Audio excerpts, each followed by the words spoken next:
aux enfants lorsqu'il était majeur, mais poursuivi par les mêmes faits de viol commis lorsqu'il était mineur. C'est la raison de mon absence à ce colloque, car j'ai été convoqué en tant qu'expert sachant par les parties civiles avec l'accord du parquet, et je suis donc aujourd'hui à Rennes, et je suis désolé de ne pas être parmi vous. Outreau résonne comme le glas de la protection de l'enfance. Depuis 10 ans, nous ne pouvons que constater le recul en arrière dramatique en termes de prise en charge des situations de maltraitance et d'attention portée aux enfants concernés. Depuis 10 ans, les professionnels de terrain ne peuvent que constater qu'une suspicion générale est tombée sur les enfants dès qu'ils révèlent une situation de maltraitance, et tout particulièrement sur les enfants les plus jeunes. Comment un tel discrédit a-t-il pu être fondé eu égard au verdict du procès en appel d'Outreau, alors que 12 enfants ont été reconnus par la justice victimes de viols, d'agressions sexuelles, de corruption de mineurs et de proxénétisme? Comment peut-on continuer d'entendre que les enfants ont menti alors que leur parole a bien été validée au cours du procès, puis au cours de la commission parlementaire et de la commission d'enquête de l'inspection des services judiciaires qui suivront?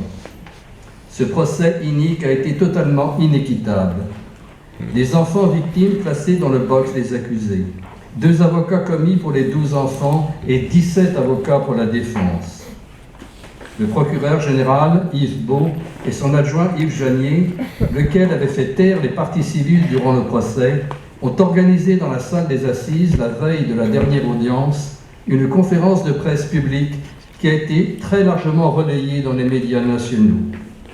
Ils ont présenté leurs excuses aux accusés avant que le jury de la cour d'assises ne délibère le lendemain.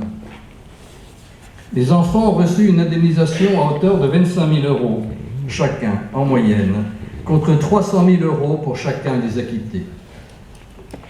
Les experts ont été dénigrés, humiliés. Une pression sans précédent a été faite sur les jurés dans cette affaire pour faire acquitter des accusés au détriment des enfants victimes et plus généralement de toutes les victimes. Une pression a été faite pour que le procès qui a lieu actuellement à Rennes ne se déroule jamais, puisque les avocats du mis en cause ont expliqué publiquement qu'un accord secret sur le dos des victimes, toutes mineures à l'époque, avait été fait à la demande du ministre de la Justice par l'intermédiaire du procureur général pour que cette partie de dossier ne soit jamais audiencée. La France se targue d'être le pays des droits de l'homme. Il ne manque pas une occasion de le rappeler au niveau international.